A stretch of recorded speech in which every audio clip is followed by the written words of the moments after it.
जी, Shri Rajesh Tripathi ji, Shri Vipin Singh ji, Shri Mahendra Pal Singh ji, Shri Pradeep Shukla ji, Bharatiya Janata party के क्षेत्रीय अध्यक्ष श्री सहजानंद राय जी, जिलाध्यक्ष श्री युधिष्ठिर सिंह जी, महानगर अध्यक्ष राजेश गुप्ता जी, आज के इस कार्यक्रम में उपस्थित भारतीय जनता पार्टी के सभी पदाधिकारीगण और भारी संख्या में उपस्थित गोरखपुर संसदीय क्षेत्र से जुड़े हुए सभी कार्यकर्ता भाइयों बहनों, मैं सबसे पहले 9 वर्ष के अपने यशस्वी कार्यकाल के दौरान भारत को एक नई पहचान देने वाले देश के लोकप्रिय प्रधानमंत्री श्री नरेंद्र मोदी जी का अभिनंदन करते हुए 9 वर्ष के सफलतम कार्यकाल के लिए उनको गोरखपुर संसदीय क्षेत्र के मतदाताओं की ओर से हृदय से बधाई देते हुए 2014 के लिए भी आश्वस्त करने के लिए आज यहां पर आया हूं। भाइयों बहनों, मैं इस अवसर पर आप सबका अभिनंदन करता हूं। इतनी भीषण गर्मी थी। रवि किशन कल भी मुझे फोन करके बोल रहे थे कि गर्मी होगी, क्या ये कार्यक्रम दिन की बजाय हम रात को कर पाएंगे? अरे हमने कहा कार्यक्रम तो दिन में ही होगा, लेकिन अब देखिए गोरखपुर की जनता वैसे धूप और सर्दी की बहुत परवाह नहीं करती है। और कल आप देखना, आप प्रयास करिए, लोग आएंगे और आपने सभी आशंकाओं पर एक बार विराम लगाते हुए भारी संख्या में उमड़ करके साबित किया है कि गोरखपुर की ही तर्ज पर कार्य करेगा। और इसके लिए मैं आप सबका हृदय से अभिनंदन करते हुए गीता प्रेस को परसों गांधी शांति पुरस्कार प्राप्त हुआ है। इसके लिए गीता प्रेस ट्रस्ट से जुड़े हुए सभी पदाधिकारी, न्यासी और गीता प्रेस के साहित्य के जितने प्रेमी हैं, उन सबका भी अभिनंदन करते हुए प्रदेश सरकार की ओर से बधाई देता हूं। आप सबके प्रति अपनी शुभकामनाएं भी व्यक्त करता हूं। भाइयों बहनों, गोरखपुर में कार्यक्रम होगा तो कुछ न कुछ नया तो होगा। आज 2626 करोड़ रुपए की परियोजनाओं का लोकार्पण और शिलान्यास भी यहां पर संपन्न हुआ है। आपने देखा होगा दोनों ओर पत्थर ही पत्थर लगे हैं। ये सब पत्थर केवल पत्थर नहीं है, ये विकास की, गोरखपुर की एक नई उड़ान भी है। गोरखपुर को विकास की एक नई ऊंचाइयों तक पहुंचाने के लिए, लोगों की सुविधाओं को और बेहतर बनाने के लिए इन योजनाओं को आगे बढ़ाने का कार्य किया जा रहा है।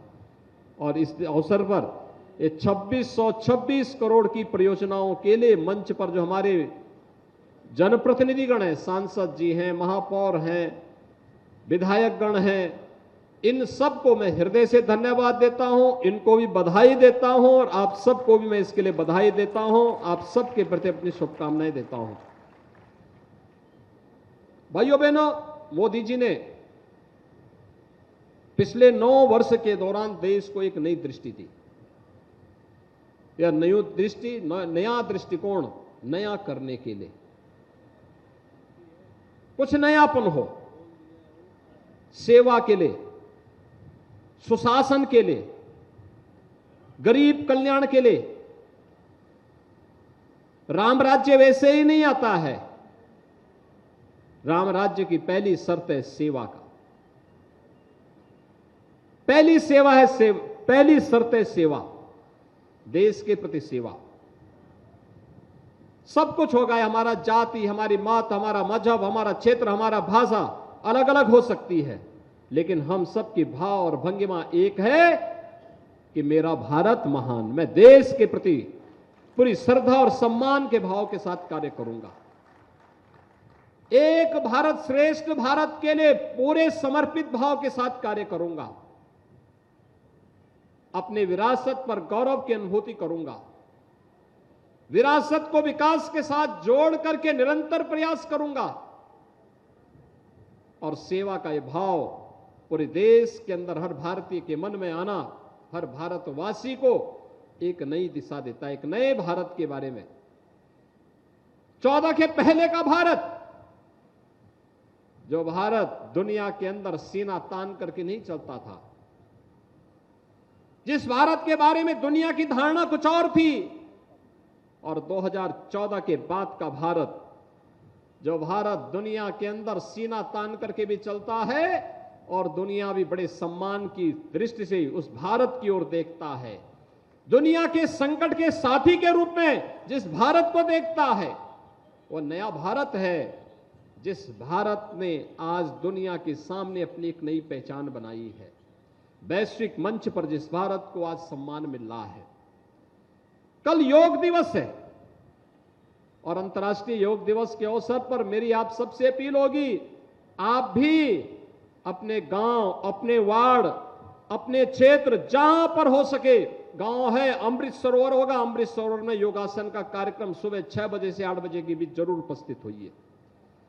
आपका नगर क्षेत्र है तो नगर में अपने वार्ड के पास किसी पार्क में या कोई स्थान निर्धारित होगा, वहां पर, नहीं तो जो जो स्थान चिन्हित किए गए हैं उन चिन्हित स्थानों पर आप जाइए, योगासन के कार्यक्रम में भाग लेकर के भारत की ऋषि परंपरा के इस उपहार के, जिसके प्रति कल कृतज्ञता ज्ञापित दुनिया करेगी और 140 करोड़ भारतीयों का सिर गर्व के साथ ऊपर उठेगा कि मेरे ऋषि परंपरा को सम्मान दुनिया आज दे रही है। भाइयों बहनों, यह संभव हो पाया है प्रधानमंत्री मोदी जी के कारण। यह मोदी जी के कारण हो पाया कि योग 21 जून की तिथि अंतर्राष्ट्रीय योग दिवस के रूप में मान्यता प्राप्त हुई, कुंभ को वैश्विक मान्यता मिली, कुंभ यूनेस्को के द्वारा मान्यता प्रदान किया गया, मानवता के अमूर्त सांस्कृतिक धरोहर के रूप में कुंभ को मान्यता मिली। इससे बड़े गौरव की बात और क्या हो सकती है। और आज इसलिए भाइयों बहनों, योग की पूर्व संध्या पर, योग दिवस की पूर्व संध्या पर गोरखपुर संसदीय क्षेत्र से होने वाला यह सम्मेलन, यह सभा, 9 वर्ष की उपलब्धियों की यह सभा नए संकल्पों के साथ हमें आगे बढ़ने के लिए भी प्रेरित करती है। नए संकल्प जज्बों का होगा, विकास का होगा, सेवा का होगा। ये 9 वर्ष के उन संकल्पों के साथ आगे बढ़ने का एक नया जज्बा भी होगा और उसी के साथ जोड़ने के लिए आज हम सब आपके बीच में आए हैं कि सेवा का एक मॉडल जो मोदी जी ने दिया, सुशासन का जो मॉडल मोदी जी ने दिया, पहले होता क्या था, भ्रष्टाचार व्याप्त था, नए नए घोटाले हर दिन आते थे।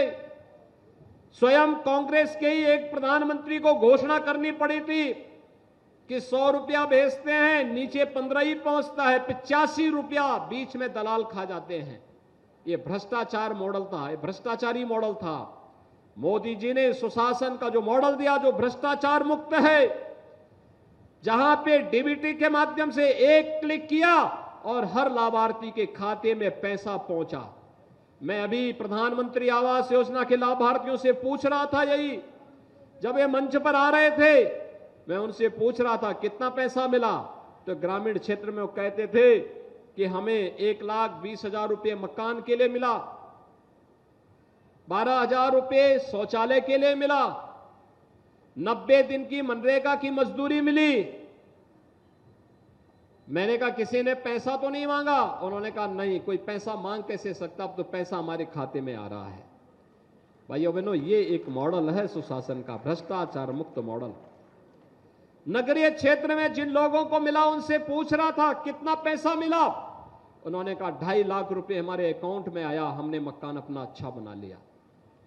भाइयों बहनों, ये लाभार्थियों के सम्मान का कार्यक्रम जब मंच पर होता है, उनसे यही पूछने का एक अवसर मिल जाता है कि आपको इस योजना का लाभ सही ढंग से मिला है कि नहीं मिला है।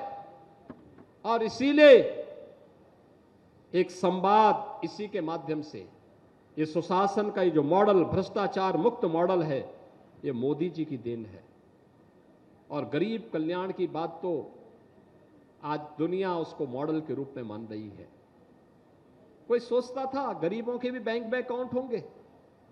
बाढ़ के समय हम लोग पैसा बांटने के लिए जाते थे, राहत बांटने के लिए जाते थे। गरीब को 1000 रुपया मिलता था तो पहले बैंक वाले कहते थे 500 रुपया मिला, बैंक वाले कहते थे 1000 रुपया लेके आओ, पहले अकाउंट खोलो, तब चेक बैंक में जमा करेंगे।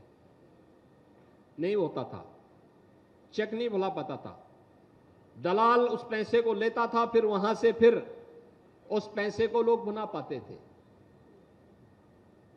आज तो जीरो बैलेंस पर गरीब का अकाउंट खुल रहा है, जनधन अकाउंट। पूरे देश के अंदर 48 करोड़ गरीबों के जनधन अकाउंट खोले गए और उत्तर प्रदेश के अंदर लगभग 9 करोड़ गरीबों के ये बैंक के अकाउंट खोले गए। 9 करोड़ गरीबों के, अनुभव करिए, इन 9 करोड़ लोगों के पास अपना अकाउंट ही नहीं था। याद करिए, देश के अंदर 10 करोड़ गरीबों को एक एक शौचालय मिला और उत्तर प्रदेश के अंदर 2 करोड़ 61 लाख गरीबों को शौचालय की लाभ दिया गया। यानी इन 10 करोड़ लोगों के पास देश के अंदर और 2 करोड़ 61 लाख लोगों के पास उत्तर प्रदेश के अंदर शौचालय ही नहीं था। वे लोग सड़कों पर जहां तहां बैठते थे, गंदगी होती थी, बीमारी होती थी। लोक लाज अलग है, नारी गरिमा अलग है। देश के अंदर 3 करोड़ 50 लाख गरीबों को एक एक आवास उपलब्ध करवाया गया और उत्तर प्रदेश के अंदर 54 लाख गरीबों को प्रधानमंत्री आवास योजना में एक एक आवास का लाभ मिला। आप सोचिए, इन 3.5 करोड़ गरीबों के पास अपना मकान था ही नहीं। उत्तर प्रदेश में 54 लाख गरीब ऐसे थे, आखिर उनकी भी तो कोई जाति रही होगी जिन गरीबों के पास मकान नहीं थे। क्या कर रही थी कांग्रेस 55 वर्षों तक? क्या कर रही थी ये समाजवादी पार्टी और बहुजन समाज पार्टी? 4-4 बार इन्हें सत्ता में रहने का अवसर मिला, लेकिन क्या कर रहे थे? इन 54 लाख गरीबों को मकान क्यों नहीं मिला? लेकिन पहली बार इन गरीबों को भी छत ढकने के लिए, सिर ढकने के लिए छत प्राप्त हुआ है। ये मोदी जी के कारण संभव हो पाया। भाइयों बहनों, एक गरीब को 5 लाख रुपए की आयुष्मान भारत की सुविधा प्राप्त हो, देश के अंदर 50 करोड़ लोग इसका लाभ ले रहे हैं। उत्तर प्रदेश के अंदर 10 करोड़ लोगों को इसकी सुविधा का लाभ दिया गया है। देश के अंदर 80 करोड़ लोगों को फ्री में राशन 3.25 वर्षों से लगातार प्राप्त हो रहा है और उत्तर प्रदेश में 15 करोड़ लोगों को फ्री में राशन की सुविधा का लाभ मिल रहा है। आप सोचिए, 1947 में भारत स्वतंत्र हुआ था। स्वतंत्रता के एक दिन पहले दुर्भाग्य से देश का विभाजन हुआ। पाकिस्तान पहले बन गया, हिंदुस्तान उसके बाद आजाद हुआ और हिंदुस्तान आज दुनिया की 5वीं बड़ी अर्थव्यवस्था है। फ्री में टेस्ट, फ्री में उपचार, फ्री में वैक्सीन और 80 करोड़ लोगों को फ्री में राशन की सुविधा पिछले 3-3.5 वर्ष से लगातार मिल रही है। और पाकिस्तान में 1 किलो आटा के लिए कैसे लोग छीना झपटी कर रहे हैं, जैसे मोहल्ले में बहुत बार देखने को मिलता होगा आपको। यही है भारत और पाकिस्तान में अंतर। भारत में खुशहाली है, भारत में समृद्धि है, भारत में योजना का लाभ बिना भेदभाव के हर गांव, हर गरीब, हर किसान, हर नौजवान को प्राप्त हो रहा है।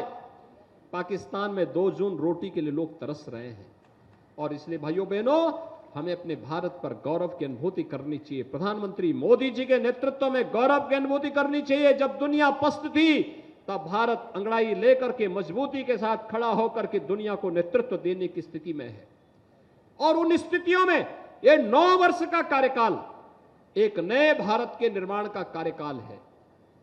एक ऐसा भारत जो दुनिया को नेतृत्व देने की सामर्थ्य रखता है, अपने नागरिकों को समृद्धि के पथ पर अग्रसर करने की सामर्थ्य रखता है, एक नई दृष्टि उन्हें प्रदान करता है।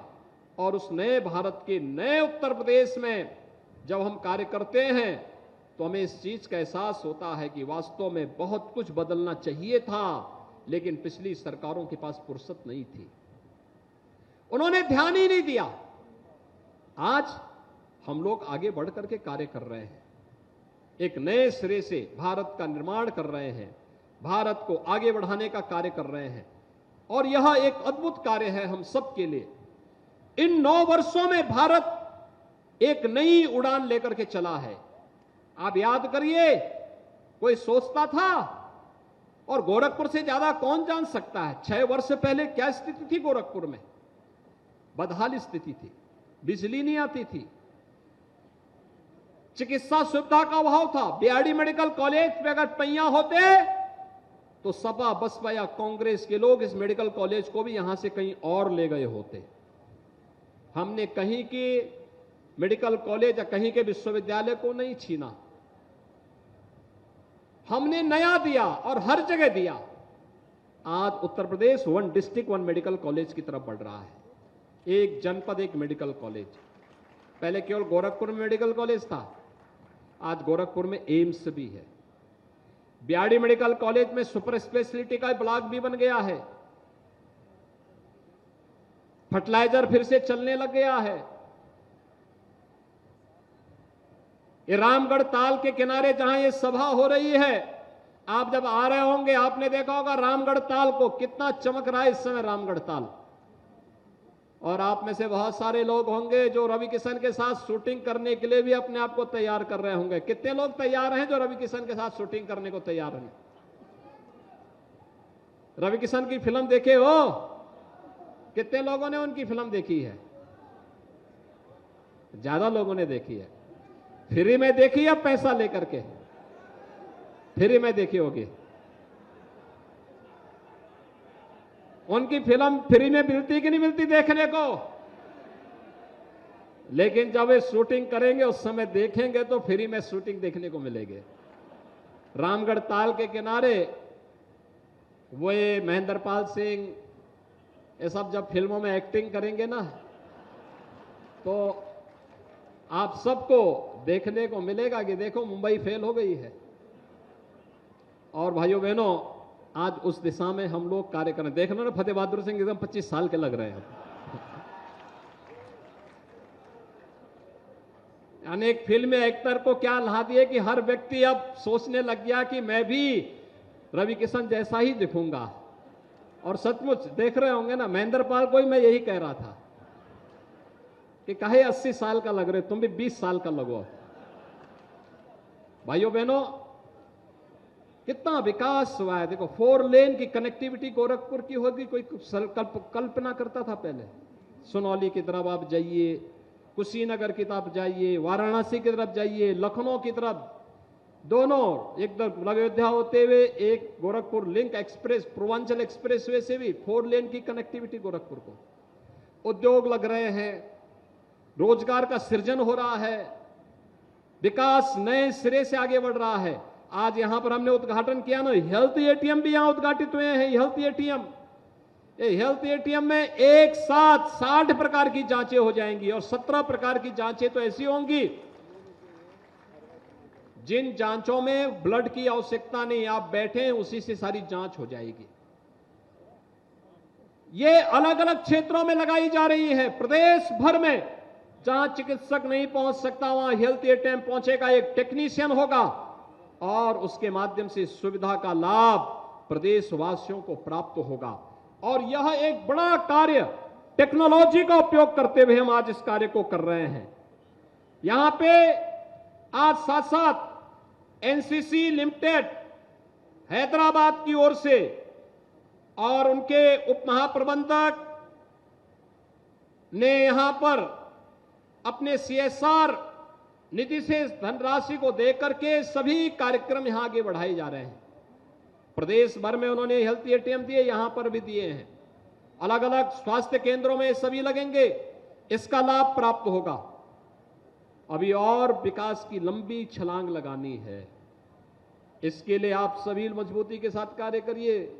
रवि किशन पिछले 15 दिन से आपके क्षेत्र में घूम रहे थे कि नहीं घूम रहे थे? आए थे ना? 1 महीने से घूम रहे थे कि नहीं घूम रहे थे?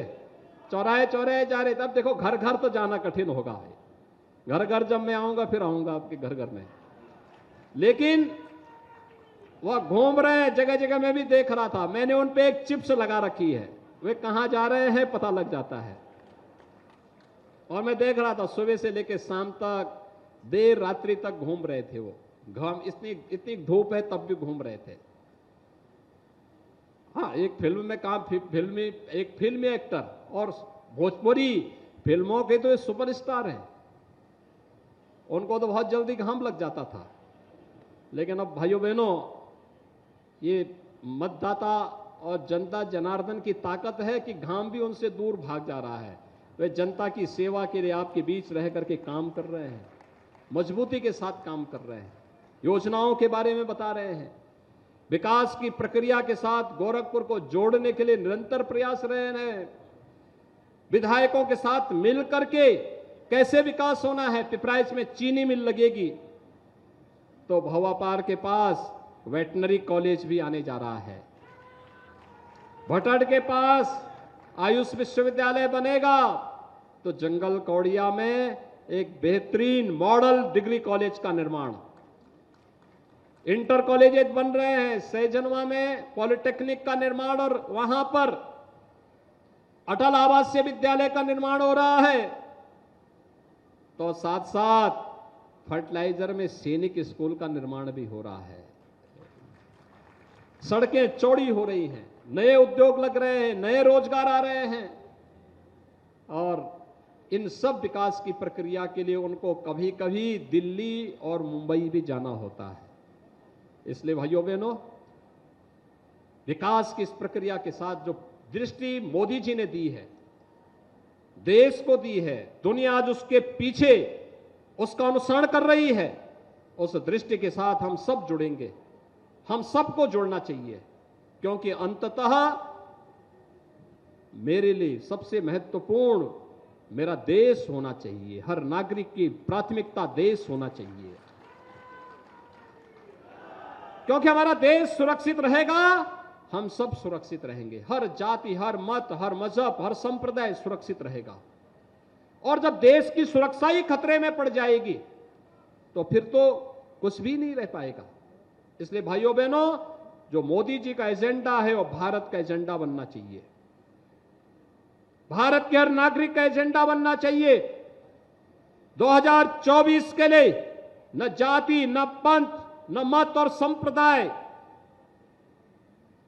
जनता के हितों के लिए बिना भेदभाव के जिन्होंने कार्य किया है, ऐसे भारतीय जनता पार्टी के नेतृत्व में, मोदी जी के नेतृत्व में भारतीय जनता पार्टी फिर से प्रदेश के, देश के अंदर सरकार बनाए। इसके लिए प्रदेश की भूमिका, हम 80 में से 80 लोकसभा सीट भारी बहुमत से चुनाव जीत करके जाए, इस संकल्प के साथ हमें कार्य करना होगा।